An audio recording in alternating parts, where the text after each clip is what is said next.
Hi, everyone, and thank you for joining us at Liberty Me U tonight. We're here tonight with Jason Brennan. He's an assistant professor of strategy, economics, ethics, and public policy at Georgetown University. We're going to be talking about his new book, Why Not Capitalism?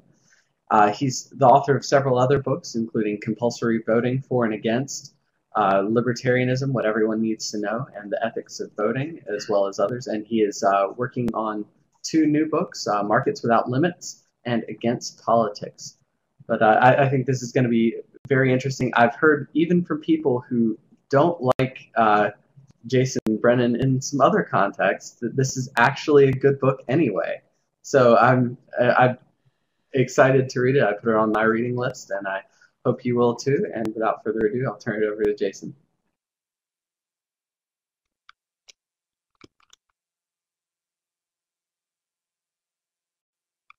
All right, hi everybody. So what I wanted to talk to you today about is capitalism versus socialism and where the debate is and how the book that I wrote responds to that. So I guess you could kind of see the debate that we've had in the past 150 years or so about socialism versus capitalism as really capitalism has kind of won in the dirt in the sense that most people, including most left-wing people now, will agree that in the real world with realistic people, people who have the kinds of motives that humans have, with the flaws that humans have, capitalism is going to be a better system. So most socialists actually will now even agree that, given that people are kind of selfish, capitalism will work better. They realize that every time we've tried to have a socialist system, it hasn't worked out very well. But where they've retreated to is, in a sense, the moral high ground. There's still this kind of idea that most people have, and I think, in fact, a lot of libertarians have, that if only we were good, if only we were moral, if only we were the way that we teach our children to be, and we wish that people were, we would dispense with private property, and we would dispense with markets, and would be socialist instead. And I think that that idea is shared even by many of the most prominent defenders of capitalism. You can even see traces of that idea in people like David Hume and Adam Smith and a lot of early classical liberals. And I think that that idea is mistaken. So what I want to do is defend capitalism not on economic terms, but on moral terms. And what I want to try to do is show that capitalism retains the moral high ground. All right, so that's like the setup for this. So what am I? First, I want to just define my terms. Like, what do I mean by capitalism and socialism? I think we have to define these. The difference between capitalism and socialism is essentially about control rights. Who has ownership rights over stuff? In socialism, private property and the means of production is forbidden, and in capitalism, people are allowed to have private property and the means of production. In socialism, the sphere of economic liberty, at least in the way that libertarians understand the term economic liberty, is very constrained, and in capitalism, the sphere of economic liberty, in the way that libertarians understand that term, is not very constrained. So people look at the 20th century and they say socialism was a disaster. We had mass murder, we had mass starvation, it was just dictatorships and so on.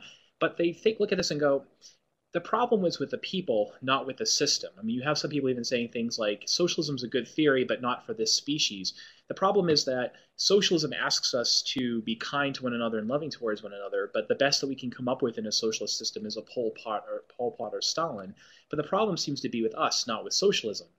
And many people on the left will admit that capitalism has done pretty well, poverty has been going down, more people have more than they used to, but they have this kind of worry that capitalism is really just bribing people and relying upon their self-interest in a kind of morally problematic way. So the immediate motive to serving others in capitalism, according to someone like the philosopher Jerry Cohen, is not that I care about other human beings, but I just want to serve my own interests. And so I kind of see everyone else as instrumental to serving myself, and it seems to be repugnantly selfish. Right? So many people have that idea, and they end up having the idea that if only we were good, we would be socialist. Now, the most prominent defender of this view, I think the person who's the best exponent of this idea, an idea that almost everyone has, was the Marxist philosopher Jerry Cohen, who died back in 2009. And Jerry Cohen wrote a book called Why Not Socialism that was it was originally published as an article in a book and then later republished as a small pamphlet right before his death. And in the book Why Not Socialism, Jerry Cohen has a number of basic claims, some empirical claims and some moral claims. The empirical claim is that some reasonably adequate form of socialism is feasible in the real world, and that's not really what interests me. What interests me are the moral claims. His moral claim is that a market-based society, a capitalist society, is intrinsically repugnant, and that socialism is intrinsically desirable. So to try to show that, and he thinks that you think that too. And the way he tries to illustrate this is with a thought experiment. He says, imagine that you and some friends go on a camping trip. Now, when you come to the camping trip, you have your own stuff already. You have private goods that you bring with you. But when you show up, because it's your friends and you care and love about each other and love one another, you take all of your goods and share them freely and equally. Everyone can kind of partake of everything. But because you care and love about one another, no one kind of grabs extra stuff. No one tries to free ride off of others or exploit them. You kind of share things in a way that shows a concern that everyone has a good time and everyone has an equally good time. And you divide up the tasks of camping in an equitable way so that no one has to get stuck doing all the lousy jobs while someone has a better job. So basically, if you really loved and cared about one another, you kind of live a sort of socialist lifestyle, at least in the context of the camping trip. And he says, now imagine if instead of having sort of a socialist camping trip, you behave the way that capitalists behave. You made it a capitalist camping trip. So he says, suppose your friend Harry demands extra food because he's especially good at fishing. He says, you know what, guys, I'll do more fishing so we can all eat more fish, but only if I get to have extra food. And suppose Sylvia finds a really good fishing spot and she's willing to tell the rest of you where it is, but only if you give her some sort of payment. Or suppose that Leslie has really good knowledge about how to crack nuts and she's willing to share her knowledge and crack more nuts for everybody, but only if she gets out of digging the latrine. Or suppose that there's another character, another friend of yours, Morgan, whose father left him a well-stocked fishing pond 30 years ago, and when you guys go camping, he goes and finds the food and gloats at dinner about how he has more food than everybody else. Cohen says that would be a really repugnant and awful camping trip, and you wouldn't want to go on a trip like that. But nevertheless, it's exactly the kind of behavior that you see in real-life capitalism. So he says, given that you liked the socialist version of the camping trip and you hated the capitalist version of the camping trip, we have to ask the question, is there some reason why it would not be intrinsically desirable to run large-scale societies that way? Wouldn't it just obviously be better if the whole world were like that socialist camping trip? And he thinks almost everyone's going to say, yeah, it would be kind of better if the world were like the socialist camping trip rather than the way the world is. So he thinks that once you've agreed to that you're going to agree to the following. We tolerate capitalism only because we think we have to. And if you look at a lot of economic arguments and the kinds of arguments that libertarians are inclined to make, it seems like that's what they're saying. It's like we live under a capitalist system and should live under a capitalist system because of the way people are. People are fearful, they're greedy, they have limits to their knowledge and limits to the degree to which they care about one another and are willing to help one another. They're not all that generous, and if you try to instantiate socialist institutions, they use that as an opportunity to prey upon one another. So maybe we should be capitalists, but we are capitalists because people are flawed. So Cohen says if we were good, wouldn't we be socialist? And if you agree to that, if you say, yeah, if people were good, if people were angels, they'd be socialist, then Cohen thinks you've basically conceded his point, which is that socialism has the moral high ground. The problem is that we human beings aren't good enough for it. Okay? Now you might say, well, if it's not feasible to be socialist, why would it be desirable? And I think and Cohen says that's a mistaken inference to deny that something, to say that because something's not feasible, it's not desirable. And I think he's right about that. A really good way to illustrate that is this. Suppose I could cure AIDS by, snapping my fingers. Obviously, I can't do that, but it would be desirable if I could. Or if you've watched Star Wars, wouldn't it be great to have the Force? Right? It's not possible to have the Force. It's not feasible to have the Force, but it would be desirable to do so. Or it might not be feasible for us to get to a world where no one makes war upon one another, but obviously it's desirable. So Cohen says, look, whether or not something is desirable has nothing to do with whether it's feasible. But when we're talking about why capitalism, or why Cohen's form of socialism isn't feasible, he says the real problem with it is just that people aren't very nice. They could be nice, they're just not. There's nothing inherent in human nature. Everyone could choose to do the right thing, they just happen not to do so. For what it's worth, Cohen does actually concede that the calculation problem with socialism. He concedes there's no way to have cooperation on the scale of billions without some form of market prices. So he has an extended part of his book where he says maybe some form of market socialism would be possible. We don't really know that, but I'm not going to really dwell on that. So that's kind of where it stands. Cohen, I think, has explained the intuitions that most people have, that capitalism is sort of intrinsically bad, and if we were good, we'd be socialists. But I think his argument fails, and I think we have to take his argument on head on. What I would try to do in my book, Why Not Capitalism, is grant him basically all of his assumptions about what morality requires, grant him all his assumptions about how to do political philosophy, and then show even if we grant him all of those assumptions, his argument doesn't work, and what emerges is an argument for capitalism. So in one part of the book, what I do is parallel or parody Cohen's argument. So Cohen tells a story of a camping trip and then imagines it going a socialist camping trip and then imagines it going capitalist, and it gets worse. I do the same kind of thing because I want to show what's sort of wrong with Cohen's argument. So to illustrate this, to argue that capitalism would actually be a utopian society, a perfectly good society would be capitalist, I draw upon the television show, The Mickey Mouse Clubhouse, which is on Disney Junior right now. So everything I'm about to say is an accurate description of the TV show. The Mickey Mouse Clubhouse presents a village. It's a village in which the characters Mickey Mouse, Minnie Mouse, Donald Duck, Professor Von Drake, Willie the Giant, Clarabelle Cow, and so on live together. And they have both communal and private property. They have some communal property like communal amphitheaters and some communal parks, but they also have private property. They own their own houses and they have their own toys and things like that. But not only do they have private property in personal items like toothbrushes, but they actually are capitalists. So Clarabelle Cow owns a Moo Muffin factory and a Moo Mart sundry store. Minnie Mouse has a boutique, which is a bow-making factory and bow store. Professor Von Drake has nanotech machinery that can manufacture various items sort of on demand. Willie the Giant and Donald Duck both own farms, and the characters own this stuff and trade with one another as capitalists, providing value for value. Now, when you look at the way that the show is presented, there's nothing in it that a socialist could mount a principled objection to. The characters are always willing to share. They're always willing to help one another when someone's on need. They never free ride upon one another. They never exploit one another. They do have some inequalities in their possession of wealth, but this doesn't interfere with their community in any way. For them, a difference in wealth is no more than having different skin color. It just doesn't interfere with their ability to empathize with one another or to form communities. If there's some sort of problem, they'll always come together to solve the problem, making use of their different talents. And moreover, they're happy to make trades with one another. Like, they trade with one another not because they're deplorably selfish, but because, they care about each other, and they also care about sort of maximizing the value that's produced in their society.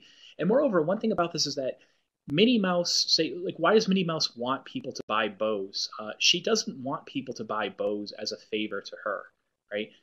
For her, making bows is kind of an art, and she wants people to want her bows for their own sake. She'd be disappointed if she learned that the only reason that, say, one of the movie stars in the show buys bows from her is because it's a favor to Minnie Mouse. Instead, she wants them to buy it because they think this is a good bow and I'm willing to buy it because I want it. Like that means something to her. So it's a capitalist society, but there's nothing wrong with it. I think you'd have to basically have a socialism fetish to have a problem with this society. Now I say, what if the village became like socialism? So I describe in the book Donald Duck starting like a 5-year plan and that causing mass starvation, and Mickey Mouse imposing himself as dictator and murdering all the people that get in his way, and there's massive famine and massive amounts of death and hundreds of millions of people die, just like in real life socialism. And it's obviously much worse. So it kind of ends up being an extended parody where I take everything that Cohen does and turn it around, and I actually literally will take paragraphs of his out of his book and just switch around the words capitalism and socialism, and all his complaints about capitalism seem to be equally good complaints about actual real-life socialism. So the characters in the Mickey Mouse Clubhouse world live on what I think are 5 basic moral principles. One is a principle of voluntary community. The idea here is that people will interact with one another and live together in peace and harmony without recourse to violence or threats of violence. They don't have any need for violent enforcement of their rights because they're just too good to have that. They live together on a principle of mutual respect. They think that everyone else is an end in himself. They never take advantage of that person. They tolerate differences. And not only do they tolerate differences, they actually celebrate differences. They act on a principle of reciprocity, which is what community is really about. For Cohen, and Cohen agrees to this, by the way, community is not about I just sacrifice myself for everybody else, but rather community is about reciprocity. I serve you because I care about you, but also because I expect that you will in turn treat me the same way, and they act upon that kind of norm. They have a principle of social justice as well. They make sure that the institutions of their society are set up to kind of ensure that everyone does well and no one falls through the cracks through no fault of their own, but they do so without using the kind of sort of violent methods of social justice that we see in the real world. They don't need to use taxation and redistribution. Rather, they can just voluntarily give to those in need. And finally, they act on a principle of beneficence, where they just always act to benefit others. So that ends up being the parody. And what I end up saying to socialist readers is, you probably suspect that there's something kind of bogus about the argument that I've been making so far. And you're right. But the thing is, I've purposefully taken the argument and structured it exactly the same as Cohen's. I've used the same language, the same sorts of moves. So if my argument for capitalism against socialism is so far bogus, it's because Cohen's argument for socialism against capitalism is similarly bogus. However, something magical is going to happen. When you take Cohen's bogus argument for socialism and my identical bogus argument for capitalism, and then reflect upon just what went wrong, what will emerge is a genuine argument for capitalism and a genuine argument that the moral high ground is the Mickey Mouse Clubhouse version of capitalism. So what I'm going to do now then is explain just what's wrong with Cohen's argument and what's wrong with the basic kind of argument for socialism that most people will make. Cohen, remember, he's just stating something that most people think. So Cohen has two basic fallacies in his book, in his kind of argument for socialism. One is that when he complains about capitalism, he's complaining about what capitalism is like in the real world. And not all of his complaints are accurate, but a lot of them are. There is a lot of really nasty stuff in real life capitalism. People really do take advantage of one another. They do exploit each other. They do treat each other badly. They are too selfish in kind of a negative, not in the Ayn Randian sense of selfish, but in the kind of common sense negative version of selfish. They're callous. They're not caring. They're too concerned with trinkets and baubles, and they're too concerned with status seeking, and they are too fearful and greedy. I think Cohen's right about that. But then he's basically saying, look at real life capitalism and now compare that to a fictional stipulated version of a fictional version of socialism in which I stipulate that everyone is morally perfect. Wouldn't that be better? And he might be right. Maybe this kind of fictional version of socialism is better than real life capitalism, but that doesn't tell us very much about whether socialism is better than capitalism. If I say socialism with perfect people is better than capitalism with real people, therefore socialism is just better than capitalism, you'd think, well, hold on, you're manipulating kind of two variables at once here. One is the type of social system, and the other is the way that the people are. So sure, ideal socialism is better than real life capitalism, but that leaves open the question of whether ideal socialism is better than ideal capitalism and whether realistic socialism is better than realistic capitalism. It's bogus in the same way that, imagine if I said, I don't like democracy. What would be really much better is a form of monarchy in which the king was omnipotent, omniscient, and omnibenevolent. So I can imagine a form of monarchy with an omnibenevolent, omniscient king that's better than real-life democracy. Therefore, monarchy is just clearly better than democracy. You'd say, yeah, that's kind of bogus. Obviously, a monarchy ruled by a perfect king is better than what we have in the real world with real-life democracy, but what about democracy with the perfect people? Would that be better or worse? So what Cohen didn't do, what he needed to do, was compare his ideal of socialism to a capitalist ideal. And it didn't occur to him to do that. Maybe he didn't think that there could be such a capitalist ideal. So that's part of what I want to do, is to show him what the capitalist ideal would actually look like. The other big mistake that Cohen makes is to identify socialism with an ethos. So he often conflates socialism, which is just a way of distributing control rights over the means of production, with nice motives. He often talks as if socialism is just by definition kindness and love and fellow feeling and community. And he talks as if capitalism is sort of by definition fear and greed and selfishness and callousness. So that I've even had, like, when presenting this work to others, like among other philosophers, I've heard them say, well, the Mickey Mouse Clubhouse has sort of a capitalist economic system with a socialist ethos. And I'm like, no, I don't want to even accept that point. You shouldn't call niceness and kindness a socialist ethos. There's no reason to think that's particularly socialist. Socialism is just about who owns what. Capitalism is about who owns what. And the moral norms here aren't particular to either one of them. So despite all his worries about community and things like that, Cohen never actually asks the question, well, does capitalism make people more selfish, make them more greedy, make them more fearful? He just sort of assumes that it does because it's built into the logic of the system. Turns out he's completely wrong about that. There are a number of social scientists, anthropologists, sociologists, moral psychologists, and others who study the question of what does capitalism do to us and what does socialism do to us. Some of these people are people like Herbert Gintis and Joseph Henrich and Paul Zak. And it turns out that, as a matter of fact, the biggest cultural predictor that you will be trustworthy, fair, cooperative, trusting of others, and generous is the extent to which your society that you come from is market-oriented. So one way that there's this guy named Herbert Gintis that tested this. He was a Marxist and he wanted to prove that capitalism corrupted people. So what he would do is go around and find people from various kinds of societies and have them play these games that people commonly play in economics. Things like the dictator game, which tests to see whether you will be unconditionally generous, or the ultimatum game, which gives you an opportunity to punish somebody for being unfair to you at your own expense, and so on. And there are all these kinds of games that economists play where you have the opportunity to be trustworthy and trusting and so on. And to Gintis's surprise, what he found was that people from market-oriented societies were much nicer than people from socialist societies or people from traditional societies. And other people like Joseph Henrich have found the same kind of thing. So it just turns out empirically that people from capitalist societies are nicer than people from non-capitalist societies. So Cohen's just wrong about that. And in the book, I go through a number of examples and some of the empirical evidence here. So far, all I've really argued is that Cohen's argument for socialism has failed. He thinks he's proven to us that socialism is better than capitalism, but at most, all he's proven is that a utopian form of socialism is better than real-life capitalism, but it leaves open the question of whether a utopian form of capitalism is even better than utopian socialism.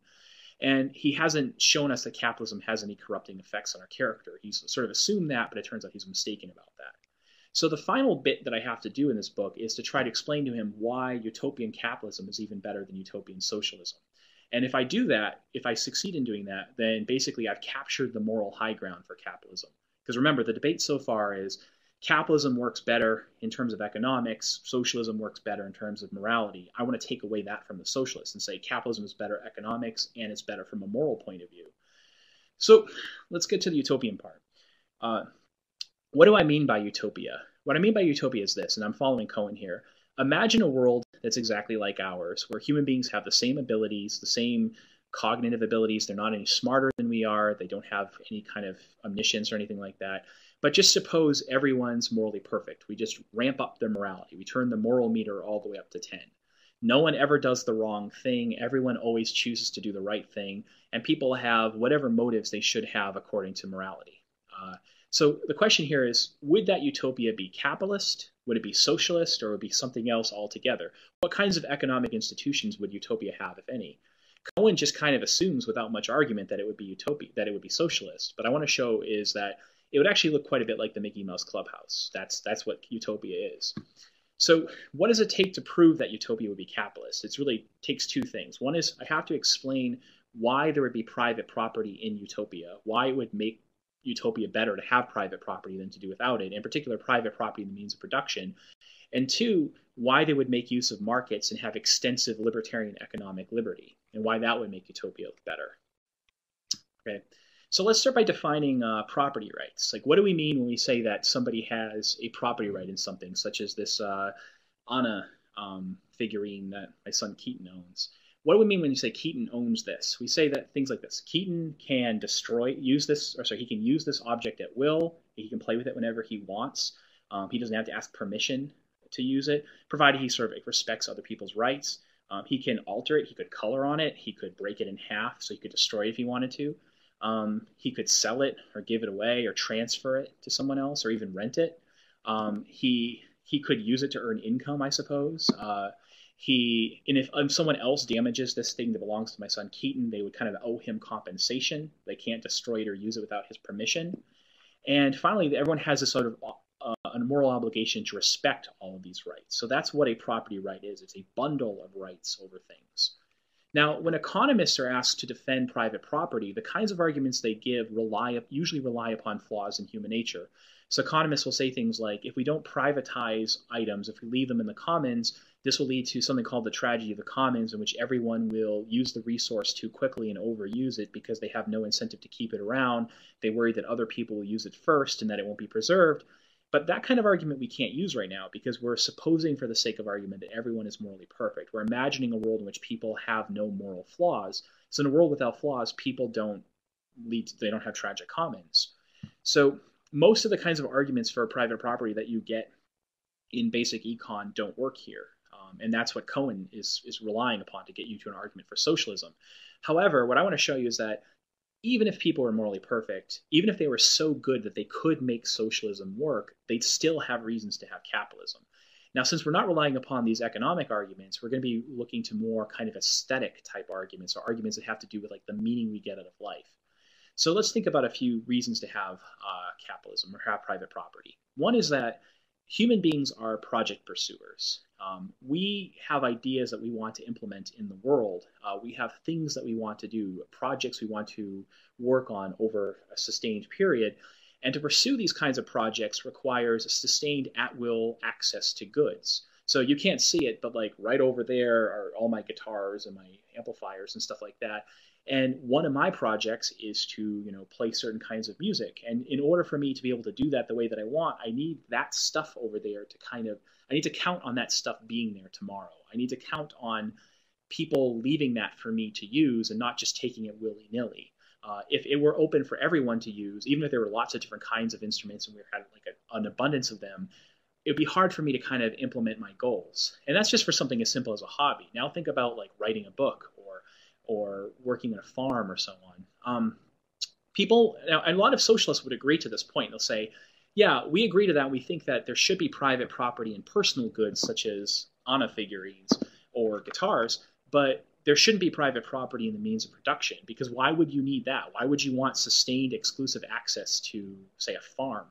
But this is what I say to them. I think they're lacking empathy with capitalists, basically. So I would say to a socialist, like, look, you as a socialist intellectual, like, look, you can understand why you'd want to write a paper by yourself rather than writing a paper collectively or having it be done by committee, right? You can understand why an artist would want to paint a painting by himself rather than having the painting done collectively or by committee or by group deliberation. If you can understand that, then maybe you can understand why for Willie the Giant, he needs to have his own farm. It's not really good enough that that he gets access to the collective farm, but rather he has a particular vision for how he would like to implement farming. And in order to realize that vision, he needs his own farm. Now, if there was some cost to other people for having that farm, that would be one thing. But if in a kind of utopian capitalism, there really isn't. So this kind of leads into the second point, which is that we have a desire to be at home in the world, to realize our kind of vision. And in order to do that, we need to have our kind of own niches where we have control over some things. I think socialists in Cohen and others often forget that we're not the Borg. Like there's a pluralism in ideas of like what the good life is like and what how we'd like to run things. And so rather than having it be everything is collectively owned and we all kind of deliberate and try to reach a consensus on how to do things, a different way to deal with that is split stuff up and let everyone kind of do it their own way. Beyond that, even in a world in which everyone cares about each other, constantly having to ask permission to see whether you can use things or having to abide by a schedule can be kind of oppressive, right? I'm here in my house. This is my family room behind me. And, if I had to constantly ask for permission to even hear, like what am I going to do right now? I had to ask permission for things. I can kind of get in the way with leading a decent life sometimes. So we want to minimize that and give people a space of freedom. And there's a number of other kinds of arguments like this, which give reasons to, like I go over in the book, that gives us reasons to think that private property could make utopia better, even though by hypothesis people are good enough in utopia to make socialism work.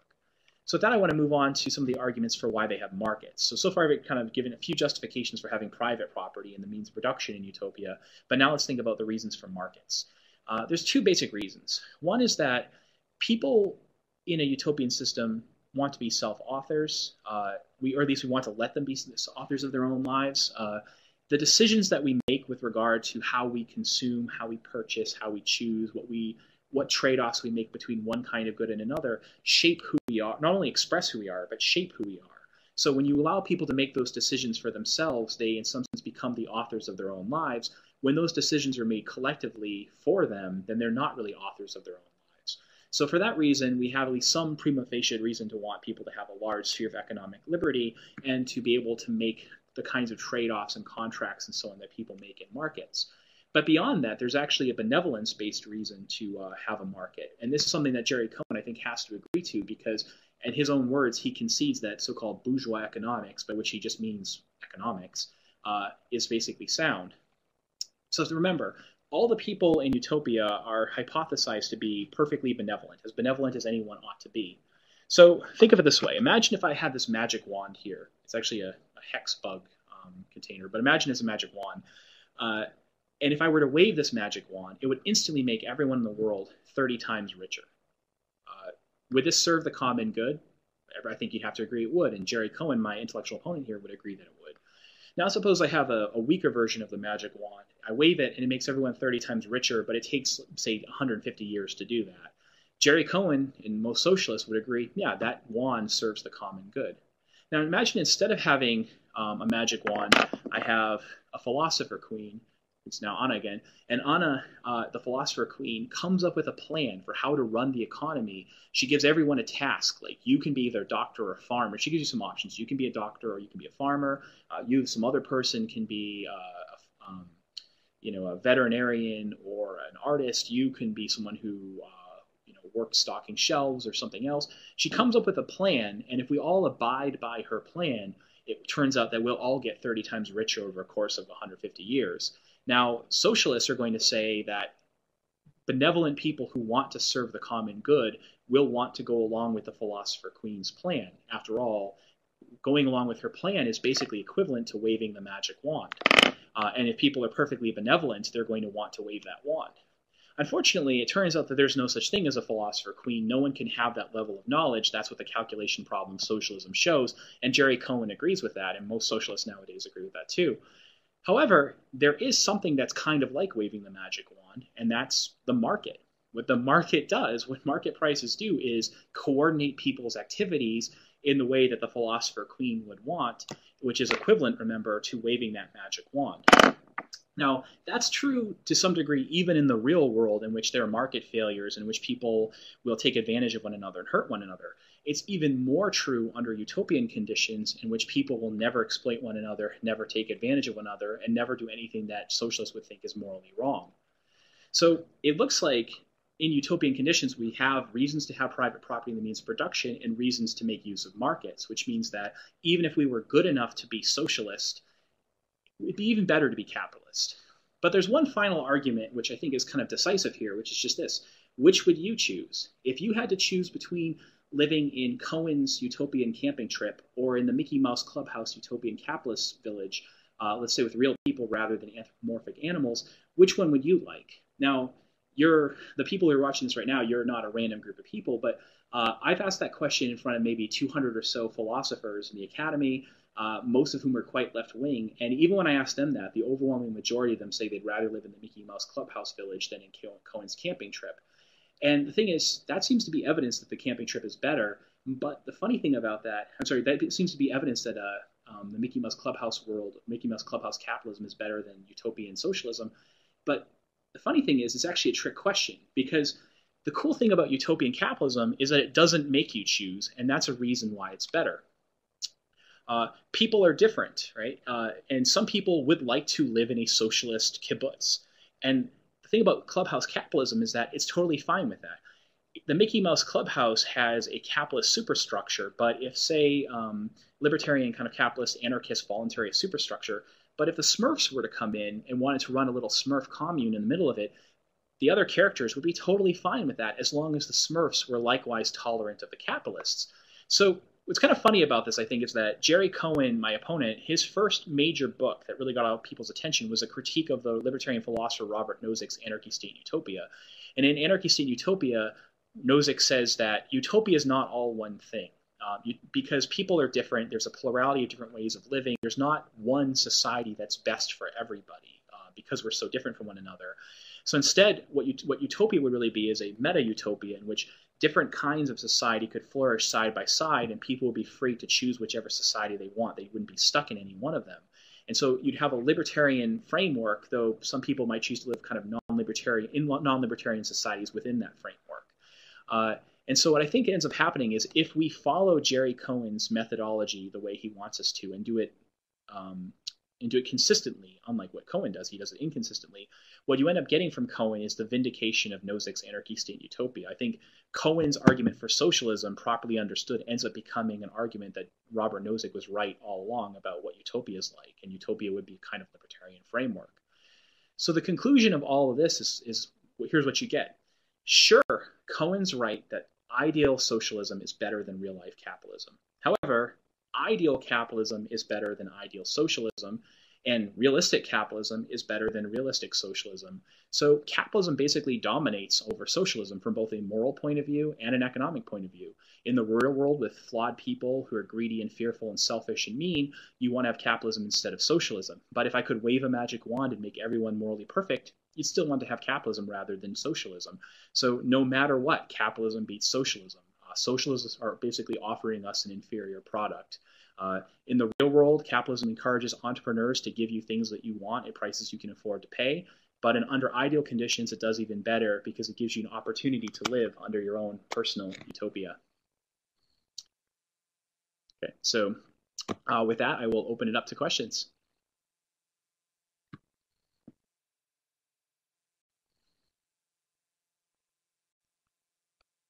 Thank you so much. If you'd like to ask questions, you can ask in the questions tab to the right, or if you'd like to come on video and ask, you can ask by clicking video chatting above the chat window and then clicking start your webcam, and I should be able to bring you on camera. Our first question is from Frank Markopoulos. He asks, what arguments can capitalists use to argue against leftist arguments for social justice? Yeah, I think you shouldn't argue against it. I think you should endorse it. So here's a lot of libertarians think that the word social justice is just nonsensical.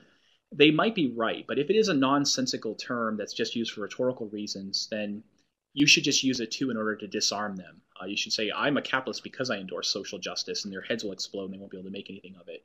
But I think actually, at least among philosophers, the word social justice does have a meaning, and the meaning is something like this. When you're trying to talk about what legitimates institutions, any kind of coercive institution, including property institutions, one of the tests of the legitimacy of that institution is supposed to be, how does it fare? What kinds of consequences will it produce? In particular, will it produce consequences that will tend to be good for everybody?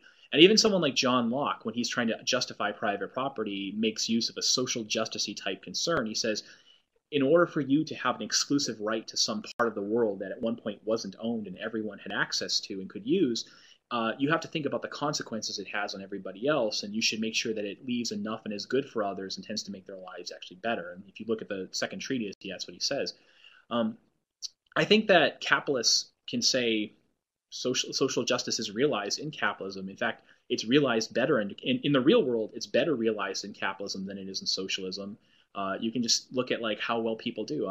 The poor in a capitalist society are richer than the poor in a socialist society. Even in the United States, we consider a purchasing price parity adjusted poverty rate to be $11,500 for one adult male living by himself.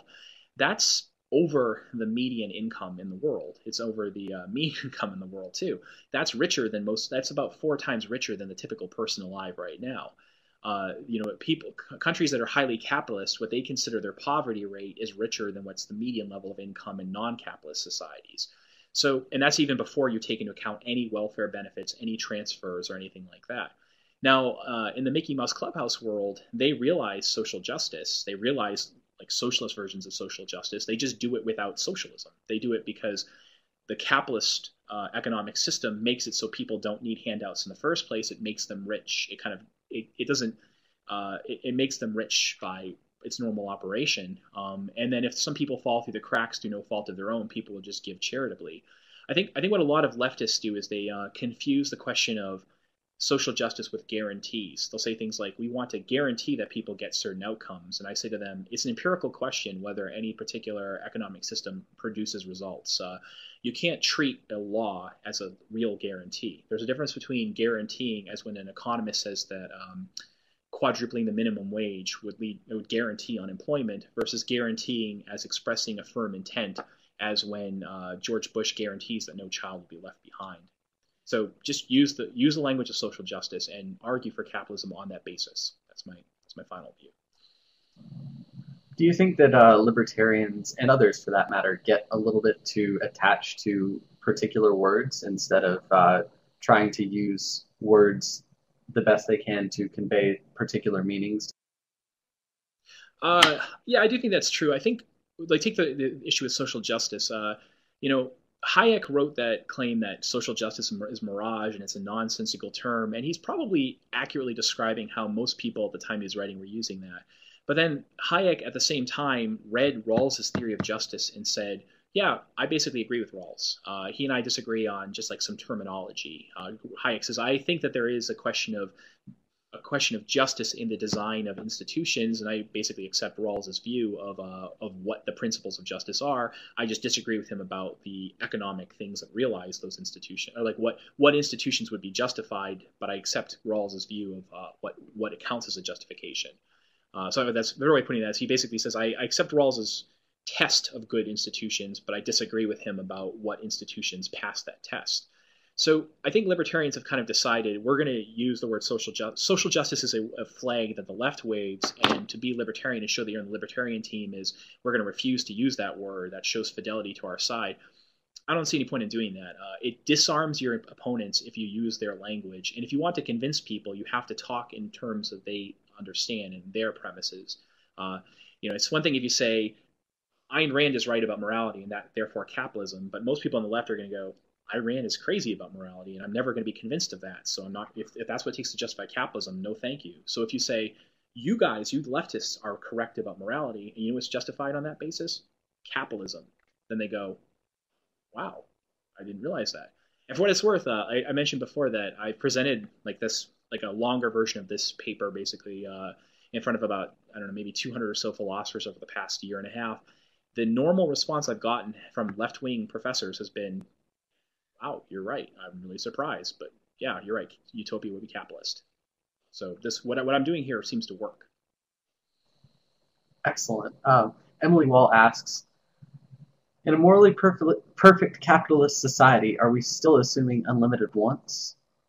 I didn't really take a stance on that.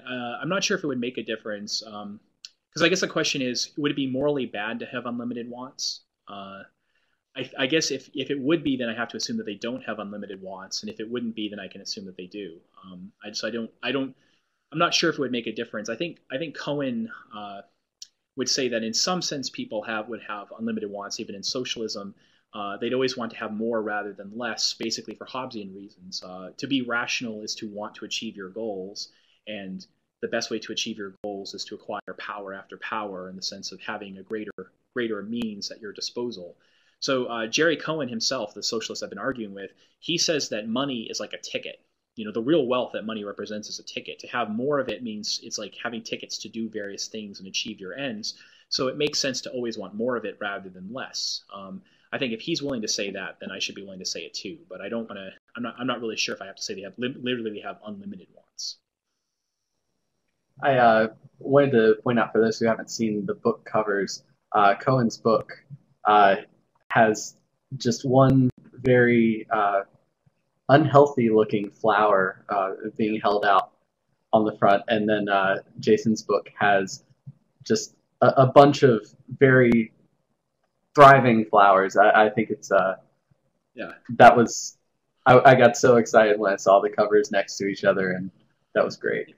Our next question. Go ahead. It was a very deliberate choice. At one point, I actually had the flowers yellow, so it would be yellow and black to signify anarcho-capitalism, but it just didn't look right, so he stuck with red and black, even though those are socialist colors. But yeah, I wanted the argument to start on the cover, like more and better. Excellent. Jake Fuller asks, you gave a robust moral defense of markets from consequences. Do you prefer consequentialist arguments for liberty, and do you think libertarians should take such arguments more seriously? Yeah, I mean, there's a sense in which the kinds of arguments I've given are partly like I gave largely consequentialist arguments for markets, though some of them are more about autonomy and things like that. I might not have stressed that as much here, and so I give in the book a mix of both deontological and consequentialist arguments. But as far as the consequentialist arguments, I think it does matter. Most people would prefer to live in a world like how to put this. Suppose Marxists were right about markets and the way that they work. Suppose if we had a market society, it turned out that most people would starve and only very few people would flourish in that world. It'd be kind of weird to advocate markets despite that on the grounds that, like, well, we should be free. You'd say, well, freedom's kind of a curse. We don't want to be free because it's so bad for us. It's important, I think, to the justification of markets that they work, and they do work. And so it's weird that libertarians, a certain subset of libertarians, will often shy away from making consequentialist arguments when the arguments are so strongly in their favor. Uh, and it's also, I think, kind of strange. I had a blog post the other day at Bleeding Heart Libertarians where I said, where are the markets suck libertarians? By which I meant there are some libertarians who, given their ideological commitments, think that it's completely irrelevant to the justification of markets that markets work out pretty well. If so, how come there aren't any libertarians that I know of that actually think markets are a complete disaster, that markets lead to the immiseration of the proletariat and to mass poverty and death and starvation, but then think, yeah, but we should be capitalist anyways because of purely deontological concerns? Basically, every libertarian I've ever met thinks that markets are really good, and even if there are market failures, the alternatives are worse. So it seems like every libertarian is sort of already seems to think the consequentialist arguments work out in their favor, and that's kind of surprising if they think that the consequentialist arguments don't matter. So even if you don't think consequentialist arguments matter, most other people do. So I think you should use them too, since they work. I mean, since markets do in fact work, you should point that out to people. All right. Daniel Duarte asks, aren't families like communes in really existing capitalism? The socialist enclaves coexisting with the capitalist ethos? Yeah, it's funny you say that because often when I give a version of this talk, I'll say, I live in a commune. Like, here, this behind me is communal. Like that piano is ours. That couch is ours. Some of those toys over there are Keaton's and some are Aiden's, but most of the stuff here is collectively owned. Like, we are in a commune. And that's fine. We do have little socialist enclaves. We have pockets of socialism and pockets of capitalism. We're capitalist among strangers. We're socialist within families. And I think there's reason to think that even under utopian conditions, like we'll have an extension of that kind of thing. But it's worth noting that the way that even people in this household, who I think love each other as much as the people in Cohen's camping trip, and probably more, in fact, that even then we do have some degree of capitalism. There are things that are genuinely belong to one person and genuinely belong to others. Like, there's a computer upstairs that is just my wife's. There's stuff over here that's just mine. And that doesn't bring us apart. It's not because we're separate. It's because we love each other and care about one another, we want people to have their own personal property, basically for the reasons that I outline in the book. So even within the socialist commune that I live in, we have private property, including private property and productive tools. Our next question is from Jake Fuller. He would like it if, I think particularly the Herbert Gintis study that you mentioned, if we could get the title of that so I can link it to everybody in chat. Yeah, it's cited somewhere in the book. I'm not sure off the top of my head what it's called, but if you type in Herbert Gintis Boston Review, there's going to be a nice thing from him in the magazine Boston Review where he's summarizing his research. He's responding to Michael Sandel, and if you kind of just Google him and look up his stuff, but otherwise, if you have the book in front of you, somewhere in there I have like a link to it, and also I have like a citation to that, and also a citation to Joseph Henrich and their stuff. But I don't actually have a copy of the book in front of me, so I can't find it off the top of my head. Sorry. What would you say that your differences are in the way you approach philosophy from some other libertarian philosophers, such as Rothbard? Ray Rothbard. I think. All right. Well, there's people might know this about me. I'm not the biggest fan of Murray Rothbard when it comes to his philosophical work. I don't think it's minimally good, actually. But Rothbard, I think what he does is start with a very controversial moral theory that most people are inclined to reject. He has a version of kind of a neo-Thomist moral theory. Very few philosophers are neo-Thomists. He very quickly generates kind of absolutist moral principles, and he doesn't have a particularly compelling argument for those principles. I don't think there's even a slightly compelling argument for it, to be honest. And most people aren't going to be absolutists. So, take the institution of promise keeping. If I say I make a promise to meet you for dinner at 6:00, but then it would turn out to be under heavy duress to meet it, or there's a disaster or something, it seems like I might be justified in breaking the promise. A lot of people are going to say the same thing about property. If you're walking along innocently and then a bear starts chasing you and you have to cross my property to get away from the bear, it seems like you're at least excused and possibly even justified in doing so. But even if I were sitting there at the sidelines going, no, you can't walk on my property. If that's the case, it seems to conflict with absolutism. I don't necessarily want to get too deep into like whether he's right or wrong about this, but just to say that like, why base your views on a controversial moral theory that hardly anyone accepts when you don't have to? I think the proper way to do philosophy is to avoid high level moral theories. Almost basic moral principles like don't hit people, don't kick them, don't steal, etc. There's all these like mid-level moral principles that everyone agrees to and everyone kind of understands how to think about.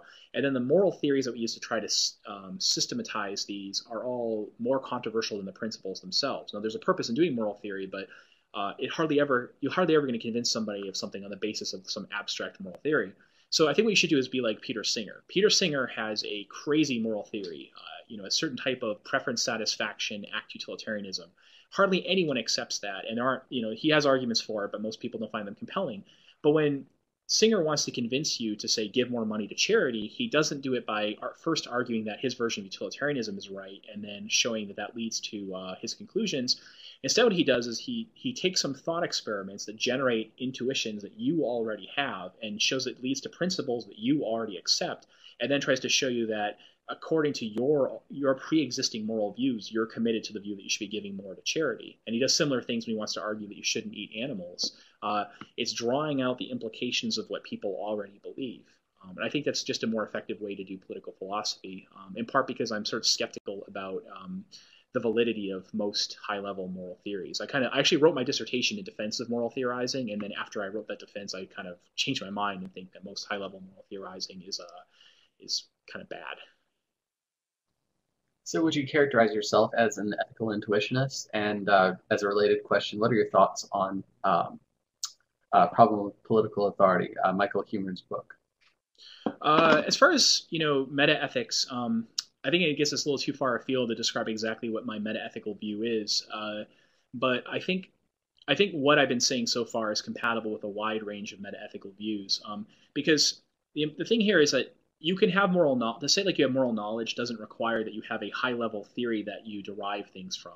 A good way of thinking about the relationship between moral theory and the moral judgments most of us make on the ground is kind of like thinking about what's the relationship to, moral theories are to moral judgments, kind of what Einstein's field equations are to day-to-day physics. A person who's going to catch a ball out in the outfield isn't going to be thinking about Einstein's field equations, and he can figure out and have genuine knowledge of where the ball is going to be, even if he's mistaken about fundamental physics. I think similar things are going to apply to morality. You can have knowledge about morality even if you have the wrong moral theory. An example of this would be Martin Luther King Jr. He probably subscribed to divine command theory. Divine command theory was refuted 2,500 years ago. Nevertheless, he had genuine knowledge that, the oppression of blacks was wrong, even though the theory that he would have used to systematize morality was incorrect. So I don't think anything I'm saying relies upon any particular meta-ethics. It's just incompatible with certain, I think, controversial meta-ethical views. What was the second part of the question, though? I'm sorry. Thoughts on Huemer's Problem of Political.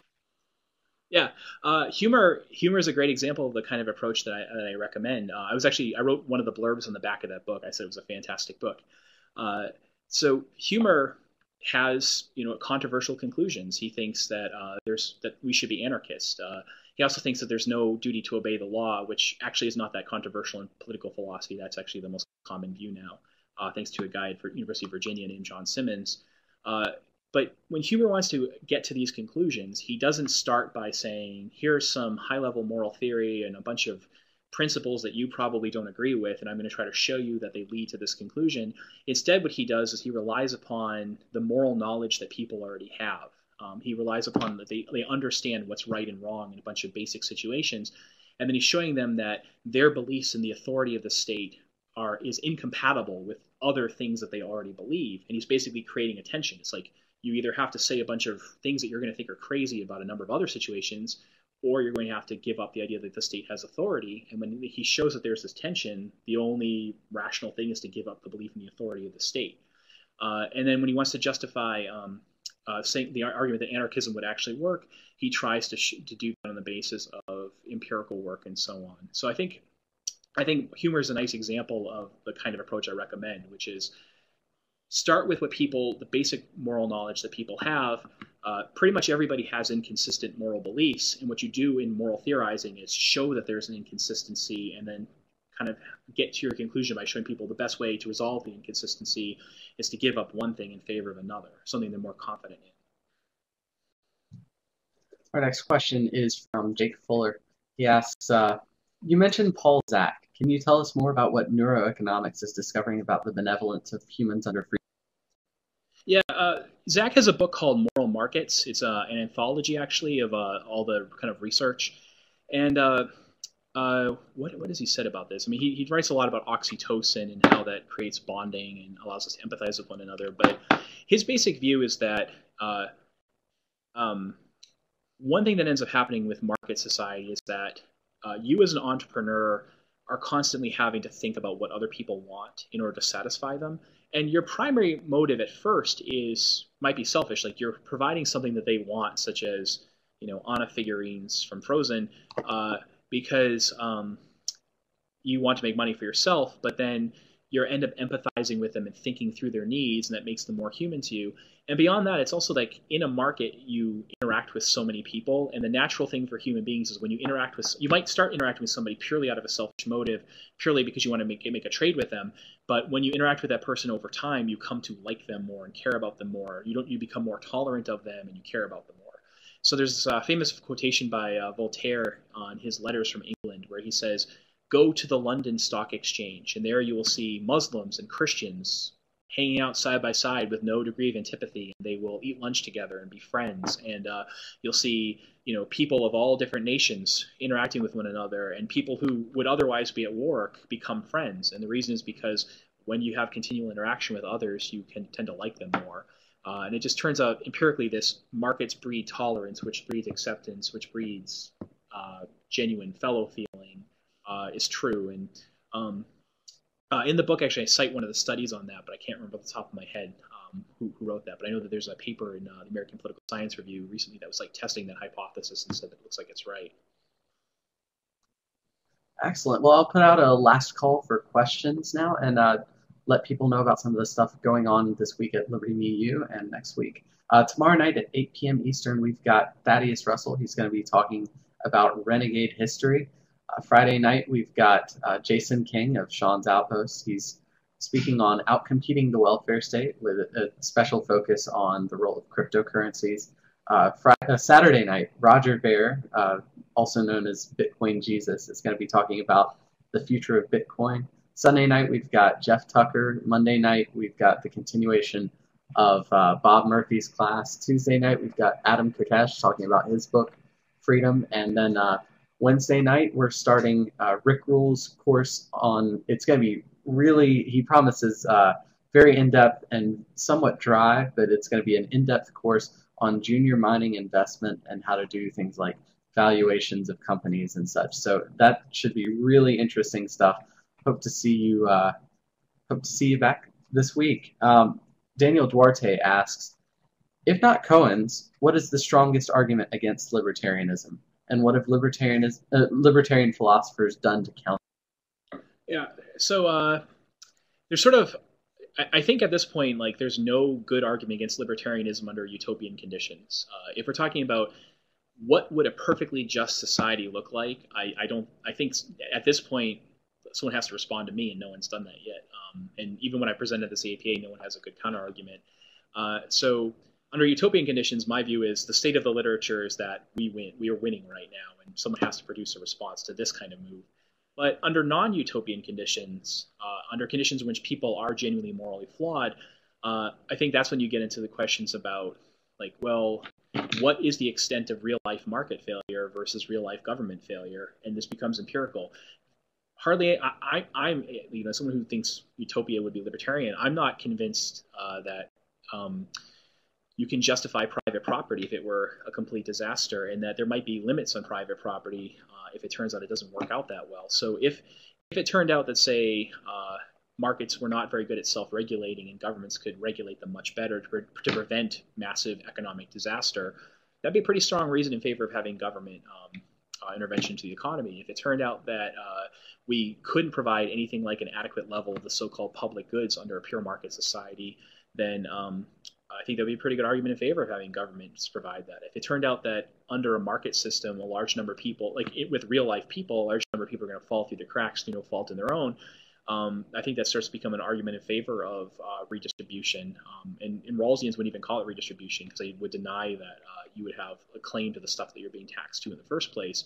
So I think what libertarians need to do is take market failure arguments more seriously and really strengthen the argument that the alternatives are worse, that the government is not going to succeed in correcting the problems that people find in markets, and also that markets work better than people give them credit for. So that's where I think the kind of work that someone like Peter Leeson is doing is very important. He's saying anarchy works better than you think. We're not giving it a fair shot. We should experiment with anarchy and see how it could go, and we should experiment with markets more than we've allowed. And that a lot of the blame that markets have suffered over the past couple hundred years isn't really justified. A lot of times what looks like a market failure is actually a government failure. So I think honestly, like, to argue for libertarianism, you have to do a lot of empirical work. It can't just be all on moral terms. Most people are not socialists. Most people will say that they advocate markets, that they think we should fundamentally be a capitalist society, but they think government should correct some of the problems. So if you want to ever argue for libertarianism, I think what you have to show is that government isn't going to be good at correcting those problems, and that actually the problems aren't as bad as people think that they are. And that's an empirical thing. All right, last question. I promised I'd ask it. A couple of weeks ago, we had Walter Block in here, and somebody asked him if he would be interested in debating you on the non-aggression principle on Liberty Me. Would you be interested? Yeah, I guess so. It's going to be, my semester's going to start pretty soon, but I suppose I could do that. I'm not really sure what there is to debate. My official view is yeah, I accept the non-aggression principle, and the problem is so does Marx and so does Rawls. And the reason is because people don't debate the question of whether it's okay to initiate aggression against other people. What they debate is who owns what. So I think my view is not that the non-aggression principle is false, it's that it doesn't do the work that libertarians need it to do, that when they use it in a question-begging way. They're simply missing what the debate is. I don't know if there's anything to debate about that. That just seems obviously true. I think what a lot of libertarians think is that I'm actually denying that the non-aggression principle is true, and that's not my view. But if that's what he wants to deny, then I guess we could debate that. Yeah, I think my take on both sides is that there's a lot of talking past each other. But yeah, I thank you so much for coming, and definitely check out Jason's book. I'll link to it in chat in just a moment. And we'd love to have you back sometime. Thank you, everyone, for coming tonight, and we hope to have you back at Liberty Me You. Take care, everyone. Thank you. System. It should live under a capitalist system because of the way people are. People are fearful, they're greedy, they have limits to their knowledge and limits to the degree to which they care about one another and are willing to help one another. They're not all that generous, and if you try to instantiate socialist institutions, they use that as an opportunity to prey upon one another. So maybe we should be capitalists, but we are capitalists because people are flawed. So Cohen says, if we were good, wouldn't we be socialist? And if you agree to that, if you say, yeah, if people were good, if people were angels, they'd be socialist, then Cohen thinks you've basically conceded his point, which is that socialism has the moral high ground. The problem is that we human beings aren't good enough for it. Okay? Now, you might say, well, if it's not feasible to be socialist, why would it be desirable? And I think and Cohen says that's a mistaken inference to deny that to say that because something's not feasible, it's not desirable. And I think he's right about that. A really good way to illustrate that is this. Suppose I could cure AIDS by, snapping my fingers. Obviously, I can't do that, but it would be desirable if I could. Or if you've watched Star Wars, wouldn't it be great to have the Force? Right? It's not possible to have the Force. It's not feasible to have the Force, but it would be desirable to do so. Or it might not be feasible for us to get to a world where no one makes war upon one another, but obviously it's desirable. So Cohen says, look, whether or not something is desirable has nothing to do with whether it's feasible. But when we're talking about why capitalism, or why Cohen's form of socialism isn't feasible, he says the real problem with it is just that people aren't very nice. They could be nice, they're just not. There's nothing inherent in human nature. Everyone could choose to do the right thing, they just happen not to do so. For what it's worth, Cohen does actually concede that the calculation problem with socialism. He concedes there's no way to have cooperation on the scale of billions without some form of market prices. So he has an extended part of his book where he says maybe some form of market socialism shows a concern that everyone has a good time and everyone has an equally good time. And you divide up the tasks of camping in an equitable way so that no one has to get stuck doing all the lousy jobs while someone has a better job. So basically, if you really loved and cared about one another, you kind of live a sort of socialist lifestyle, at least in the context of the camping trip. And he says, now imagine if instead of having sort of a socialist camping trip, you behave the way that capitalists behave. You made it a capitalist camping trip. So he says, suppose your friend Harry demands extra food because he's especially good at fishing. He says, you know what, guys, I'll do more fishing so we can all eat more fish, but only if I get to have extra food. And suppose Sylvia finds a really good fishing spot and she's willing to tell the rest of you where it is, but only if you give her some sort of payment. Or suppose that Leslie has really good knowledge about how to crack nuts and she's willing to share her knowledge and crack more nuts for everybody, but only if she gets out of digging the latrine. Or suppose that there's another character, another friend of yours, Morgan, whose father left him a well-stocked fishing pond 30 years ago, and when you guys go camping, he goes and finds the food and gloats at dinner about how he has more food than everybody else. Cohen says, that would be a really repugnant and awful camping trip, and you wouldn't want to go on a trip like that. But nevertheless, it's exactly the kind of behavior that you see in real-life capitalism. So he says, given that you liked the socialist version of the camping trip and you hated the capitalist version of the camping trip, we have to ask the question, is there some reason why it would not be intrinsically desirable to run large-scale societies that way? Wouldn't it just obviously be better if the whole world were like that socialist camping trip? And he thinks almost everyone's going to say, yeah, it would be kind of better if the world were like the socialist camping trip rather than the way the world is. So he thinks that once you've agreed to that you're going to agree to the following. We tolerate capitalism only because we think we have to. And if you look at a lot of economic arguments and the kinds of arguments that libertarians are inclined to make, it seems like that's what they're saying. It's like we live under a capitalism. And many people on the left will admit that capitalism has done pretty well. Poverty has been going down. More people have more than they used to. But they have this kind of worry that capitalism is really just bribing people and relying upon their self-interest in a kind of morally problematic way.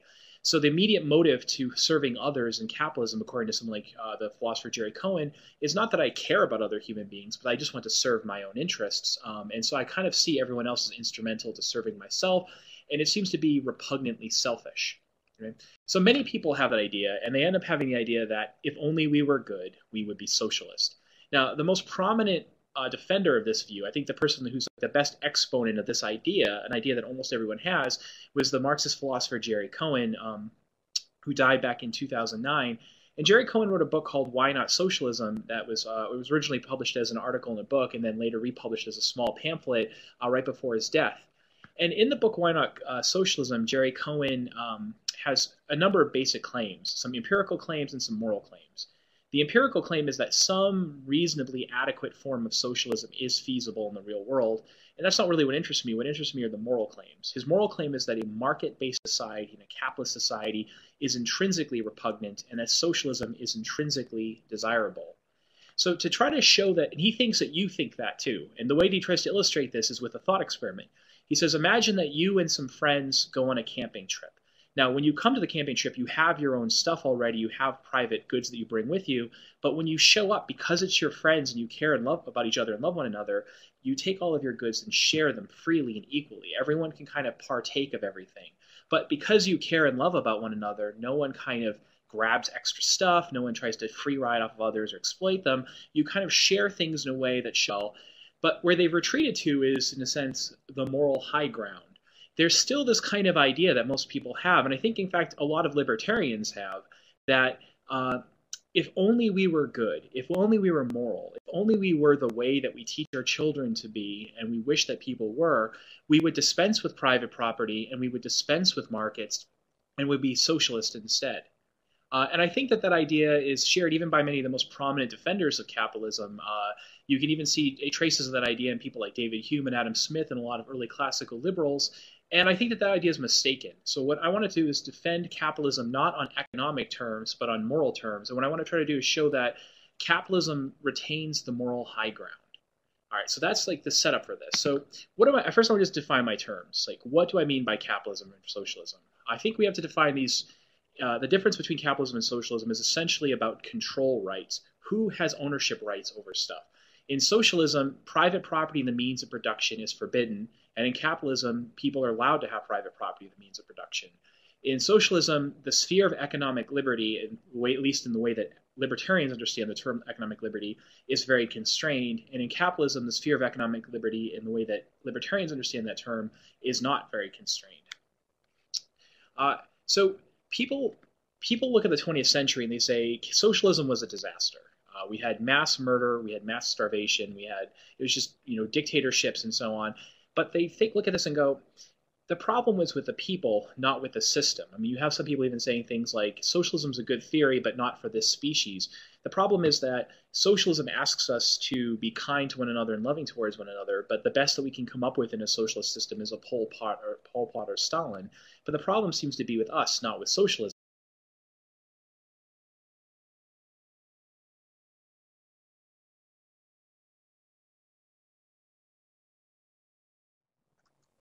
Hi, everyone, and thank you for joining us at Liberty Me U tonight. We're here tonight with Jason Brennan. He's an assistant professor of strategy, economics, ethics, and public policy at Georgetown University. We're going to be talking about his new book, Why Not Capitalism?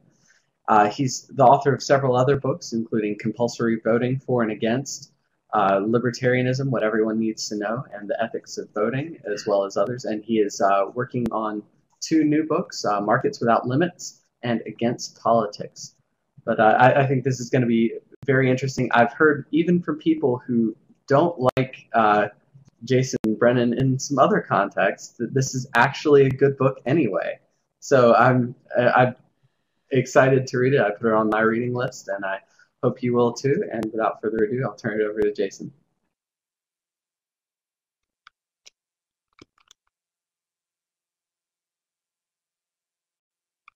All right, hi everybody. So what I wanted to talk to you today about is capitalism versus socialism and where the debate is and how the book that I wrote responds to that.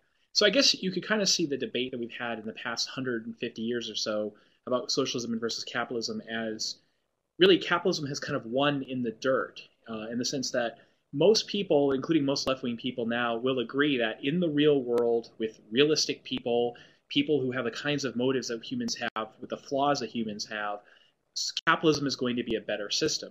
So most socialists actually will now even agree that, given that people are kind of selfish, capitalism will work better. They realize that every time we've tried to have a socialist system, it hasn't worked out very well.